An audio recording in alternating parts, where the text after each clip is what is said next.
أهلا بيكم ويا رب تكونوا بخير. إن شاء الله النهاردة هنعمل مع بعض الكحك الناعم الدايب اللي فعلا مفيهوش ولا غلطة، كل حاجة فيه مظبوطة. المقادير بالكوب والجرام، وأهم من المقادير الطريقة والتكنيك، ازاي نظبط العجينة وتطلع معانا ناعمة جدا، وازاي نقشة الكحك تفضل ثابتة معانا بعد الخبز، كمان التسوية المظبوطة والملبن ازاي يفضل معانا طري وما ينشفش جوه الكحك. ودي الطريقة اللي أنا على طول بعمل بيها الكحك، عملناه مع بعض السنة اللي فاتت والحمد لله مفيش حد جربه غير وفعلا انبهر بالنتيجة. يلا نبدأ، بس الأول ما تنسوش لايك وشير وسبسكرايب للقناة، ويلا على طول نبتدي في المقادير والطريقة. أول حاجة لازم نركز فيها واحنا بنختارها هي نوع الدقيق. لازم نختار دقيق يكون خاص بالكحك والبسكوت أو دقيق الكيك أو دقيق الضحى، وكمان هسيب لكم تحت الفيديو مع المكونات الأنواع اللي أنا بستخدمها وكانت ناجحة معايا. هنحتاج طبعا كيلو من الدقيق، وهنبتدي إن احنا ننخل كيلو الدقيق كويس جدا، ودي خطوة مهمة قوي. وهنبدأ بعد كده نضيف الإضافات بتاعتنا. عندنا معلقتين كبار من السمسم المحمص، ومعلقة صغيرة من ريحة الكحك أو بهارات الكحك، وما تكتروش منها علشان ما تغمقش معاكم الكحك. معلقة صغيرة من البيكنج باودر، ما تكتروش أكتر من معلقة صغيرة علشان النقشة بتاعة الكحك تفضل ثابتة بعد الخبز. رشة صغيرة من الملح، وهبتدي أقلب المكونات الجافة كلها مع بعض كويس قوي، وهسيب المكونات الجافة على جنب. ونيجي بقى للسمنة. عندي 550 جرام من السمنة اللي هما 2 كوب ونص، وأحسن حاجة علشان تظبطوا بيها المكونات هي الميزان، هتبقى مظبوطة معاكم أكتر من الكوبايات المعيارية، وطبعا المكونات كلها بتبقى مكتوبة تحت الفيديو بالكوب والجرام. وافضل سمنة طبعا علشان الكحك تديكوا احلى طعم للكحك هي السمنة البلدي سواء البقري او الجاموسي. اخدت السمنة وحطيتها في حلة، وابتدي ان انا اسخنها على النار. انا مش عايزة السمنة تغلي ولا تقدح ولا اي حاجة، انا عايزاها بس تسيح او تدوب. وعلى بال ما السمنة تدوب أو تسخن شوية هنبتدي نحضر الخليط بتاع الخميرة. عندي 100 جرام من المية و100 جرام من الحليب. طب ايه اللي بيفرق الحليب عن المية؟ اللي بيفرق ان انا لو هعمل كحك وهخزنه يقعد معايا فترة طويلة، يبقى الافضل ان انا استخدم المية. ولو هتستهلكوه على طول او هتاكلوا الكحك على طول، يبقى ممكن نستخدم الحليب، وممكن ان احنا نخلط بين الحليب والمية بيديني افضل نتيجة. حطيت 100 جرام من المية و100 جرام من الحليب، والاتنين دافين. حطيت عليهم معلقة كبيرة من الخميرة الفورية ومعلقتين كبار من السكر، حطيتهم في كوبايه، وهبتدي اقلبهم كلهم مع بعض لغايه ما ادوب الخميره كويس قوي. وهبتدي اغطي الخليط واسيبه على جنب لغايه ما نبتدي نحضر الخطوات الباقيه بتاعتنا، والخميره كمان تبتدي ان هي تتفاعل. دلوقتي السمنه بتاعتنا سخنت، وزي ما قلت لكم مش عايزينها تغلي ولا تبقى مقدوحه ولا اي حاجه، انا بس عايزه السمنه تدوب ويا دوب تسخن حاجه بسيطه. طيب انا ليه ما حطيتش السمنه على طول من البرطمان طالما انا مش هعمل الكحك على السخن واقدح السمنه؟ ده لسببين. اول حاجه ده بيخلي الكحك يقعد معايا مثلا حوالي شهر من غير ما يغير طعمه خالص. تاني حاجه تسخين السمنه بيخلي ريحه السمنه ظاهره جدا في الكحك، يعني اول ما تفتحوا علبه الكحك تشموا كده ريحه السمنه البلدي، حاجه في منتهى الجمال. دلوقتي انا حطيت السمنه على طول على المكونات الجافه، وهبتدي ابس الكحك.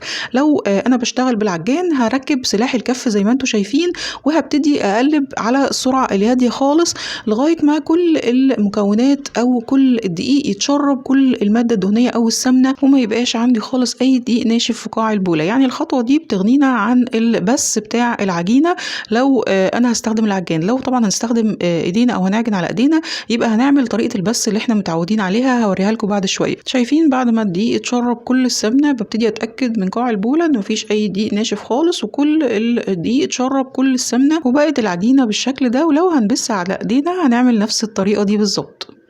الخطوة اللي بعد كده هي إضافة الخليط بتاع الخميرة. زي ما انتم شايفين الخميرة تفاعلت، وكده اتأكدت ان هي شغالة كويس، وابتدي اضيف الخليط ده على بقية المكونات. ولو لقيتوا الخميرة ما عملتش اي فوران بالشكل ده، يبقى هي مش شغالة كويس وما ينفعش ان احنا نضيفها على العجينة. هنبتدي بقى نخلط المكونات مع بعض. يعني لو احنا هنشتغل بالعجان يبقى هنركب السلاح بتاع الكف وعلى السرعة الهادية خالص، هنبتدي بس ندخل المكونات ونخلي العجينة تتشرب كل المواد السائلة. لو احنا بنعجن على ايدينا يبقى مش هنعجن خالص، احنا بس هنحاول نقلب العجينة مع المواد السائلة علشان تتشرب بس كل السوائل، مش عايزين نعجن خالص. ده بيكون شكل العجينة بعد ما اتشربت كل المواد السائلة. العجينة علشان نختبرها صح لازم ناخد جزء صغير منها ونبتدي نكورها كده بين ايدينا، او نطري العجينة بين ايدينا ونشوف العجينة. لو لقيناها ناعمة يبقى كده خلاص هي مش محتاجة مننا اي سوائل تاني. شايفين شكل العجينة لازم تكون عندنا بالشكل ده. لو لقينا فيها اي تشققات يبقى ممكن نضيف بس معلقة من المية ونعجن ونشوف. يعني العجينة مش هتحتاج اكتر من كده، وده ممكن يكون لاختلاف انواع الدقيق. الخطوة اللي بعد كده اني بغطي العجينة العجينة ببلاستيك وبحط العجينة في التلاجة. كتير منكم بيستغرب من الخطوة دي، بس فعلا لو عايزين تاكلوا كحك ناعم صح معمول بطريقة مظبوطة جدا اعملوا الخطوة دي وبجد هتدعولي. هسيب العجينة في التلاجة ساعة أو ساعتين، مفيش أي مشكلة خالص، وهنشوفها بعد شوية هتبقى عاملة ازاي. هنحضر حشوة الملبن على بال ما العجينة بتاعتنا تسقع في التلاجة. أنا جبت نص كيلو من الملبن، ولما نيجي نختار الملبن الكويس يكون لونه فاتح علشان ما يكونش مستوي زيادة عن اللزوم وينشف معانا جوه الكحك، وكمان يكون طري.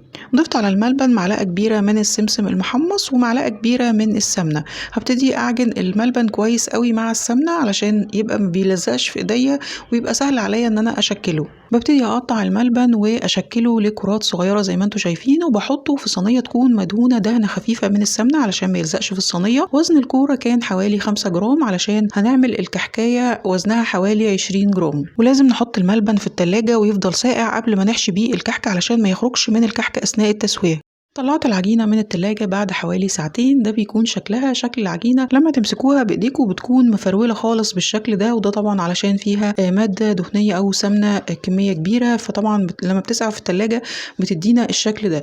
طبعا لو حد فيكو مجربش الطريقة دي هيقول كده العجينة باظت مننا، لا طبعا عايزة اقول لكم ان انتوا لو عايزين تاكلوا كحك فعلا مظبوط 100% اعملوا الخطوة دي وبجد مش هتندموا ابدا، لان كل اللي جرب الطريقة دي انبهر بنتيجة فعلا. وهقول لكم بعد شوية الخطوة دي فايدتها ايه.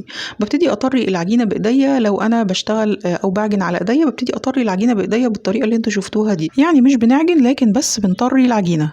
لو انا بستخدم العجان هركب سلاح الكف وهبتدي على السرعه الهاديه خالص ابتدي اقلب العجينه لمده حوالي 3 دقايق لغايه ما الاقي العجينه طريت معايا. باخد جزء صغير من العجينه واكوره بايديا زي ما انتوا شايفين، والعجينه بتبقى في ايديكوا زي الحرير، ناعمه جدا والقوام بتاعها مثالي فعلا. طيب ايه فايده الخطوه دي؟ اولا بتخلي العجينه تكون ناعمه جدا وانتوا بتشكلوها، مستحيل ان هي تشقق معاكم خالص، تفضل ناعمه كده طول ما انتوا شغالين فيها. تاني حاجه بتبطئ عمل الخميره، وطبعا احنا مش عايزين العجينه تخمر معانا خالص علشان شكل الكحك يفضل ثابت زي ما هو، وكمان بتخلي العجينه تفضل ساقعه اطول وقت ممكن طول ما احنا شغالين فيها.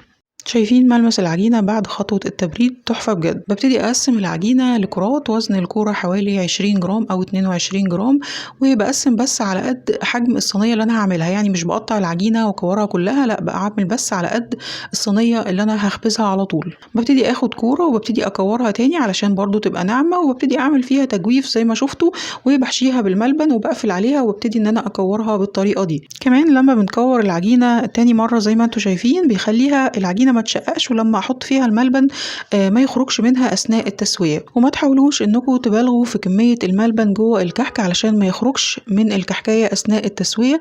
يعني وزن الكوره بتاعه العجين زي ما قلت لكم حوالي 20 او 22 جرام، وزن الملبن حوالي 5 جرام، بيبقى مناسب جدا للكحكايه.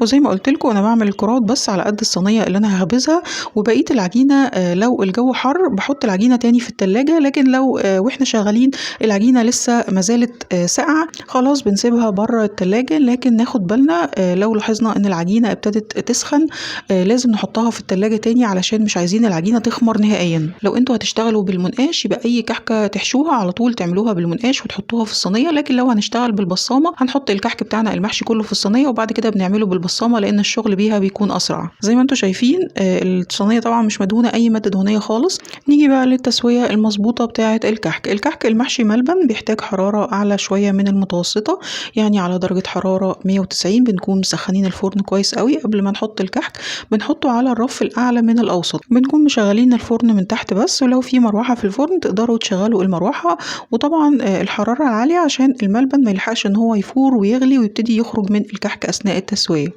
وزي ما شفتوا عملت الكحك المحشي بالملبن بالبصامه بتاعه الكحك، وعملت شويه كمان بالمنقاش، وده كان الكحك الساده.